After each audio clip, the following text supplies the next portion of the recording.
Hey everyone, how's it going? My name's Leon and welcome back to another episode of What Have I Been Reading? Theme tune pending. June has been a semi-busy month for me. It's the first month I've actually read a bunch of manga, and also the first one of these videos where everything I read was actually in the month of June. Crazy. Just before we start, I want to say if any of the manga that I talk about today interests you, then please be sure to use my affiliate links down below. Everything you purchase gives me a very small commission and it helps support the channel and helps me bring this content to you as often as possible. Also, you don't lose anything by using my affiliate links. If you're going to shop at Right Stuff or at Book Depository, then please use my links down below. Thank you. And now we got that out of the way, let's get straight into the reading recap. Okay, first off, and I ranted and raved about this last episode, and I still haven't made the standalone video for it, so I'm not going to talk about it too much, but I finished 20th Century Boys, and it's right up there behind me. Oh my god, this series is freaking awesome. So 20th Century Boys follows a group of friends from childhood into their adulthood and then a little bit further beyond that. And it's their story of how they saved the world against a member of their group who is basically this cult leader and has decided, I feel like destroying the world. It's a really awesome story with a hell of a lot of twists and turns, and I cannot recommend it enough. Like I said last episode, I'm going to have a full-on comprehensive review of this series, so I don't want to talk about it too much. But it's just finished being published in the new Perfect editions, so you can read the whole series now. It's very easy to find, and it is definitely my highest recommendation at the moment. That was a bit of a cop-out because I didn't really talk about it as I'm saving it for another video, but the next series is another one that I keep talking about in every reading recap, and that is My Hero Academia. So this month I read a couple of volumes. I'm trying to get myself up to date, and those were, what is this? 19, 20, 21, 22, 23, and 24. Now, before volume 19, My Hero Academia was on a freaking high. It had one of the best arcs that I've read so far in manga. And since then, it has been on a little bit of a decline. From volumes 19 to 22 and 23 as well, the series was kind of in a bit of a lull moment for me. These volumes covered the Culture Festival arc and also the Joint Training arc. I wasn't the biggest fan of these, but,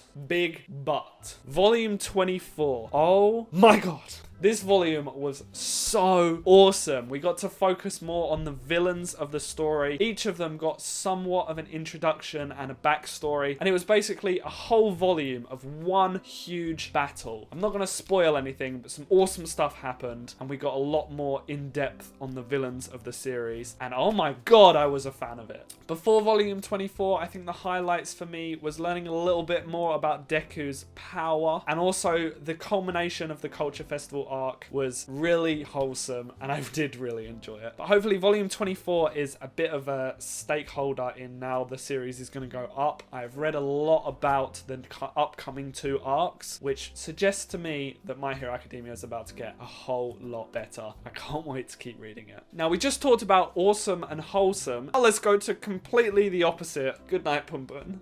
This month I read volumes 2 and 3 of Goodnight PunPun. I've decided to put it on the back burner for a little bit because I haven't completed the series in my collection. But these 2 volumes, ugh. If you don't know anything about Goodnight PunPun, it follows PunPun, our main character, who is a boy in adolescence, and it follows him through his life, tackling depression and love, romance, sex, everything. It's basically a coming-of-age story that is bathed in grief, depression, sadness, and yeah.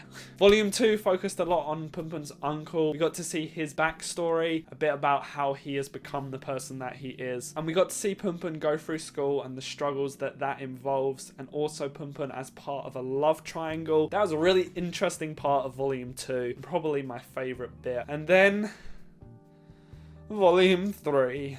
Without spoilers, volume 3 is where Goodnight PunPun got really, really dark. And there are some parts of the manga that made me extremely uncomfortable and made me not want to carry on reading, but I did, and I am looking forward to seeing how everything ties together, but goodness me, Volume 3 got dark very quickly. It focused more on PunPun's life through high school and how he's slowly delving into a deeper depression, and then we also got to see a bit about PunPun's mother. It was a good volume, some very uncomfortable parts, and very dark. No one's reading Goodnight PunPun for the laughs, let's just say that. So I am looking forward to continuing the series, but I just need to get that last volume and then I can finish it. And now on to something a little bit more lighthearted. I've got 2 more volumes that I read this month, and I literally finished the second one about 10 minutes before recording this video, and that is Astra Lost in Space, Volumes 1 and 2. Now, this series has come with extremely high recommendations from a lot of the manga community, and I hauled it in my last haul that I made,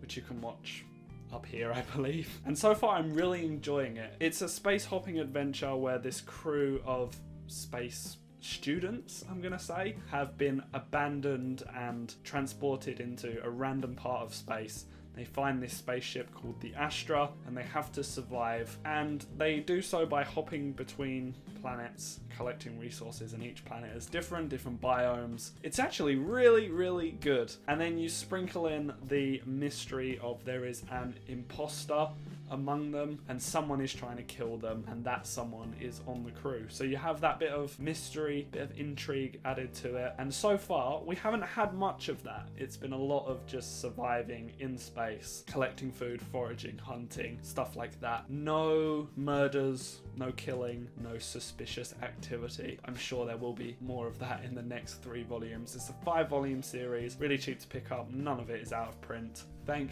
God. So yeah, Astra Lost in Space. It's a wholesome, easygoing, really enjoyable series. Short, easy to buy, cheap, blah blah blah. I definitely recommend it.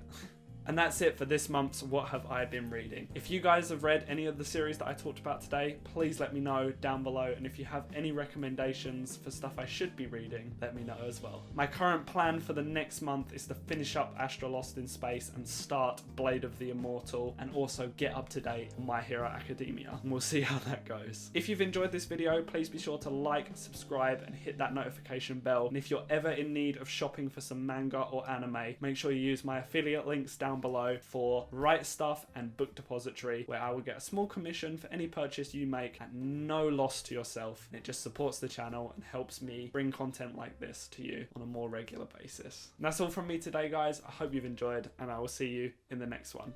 Bye bye.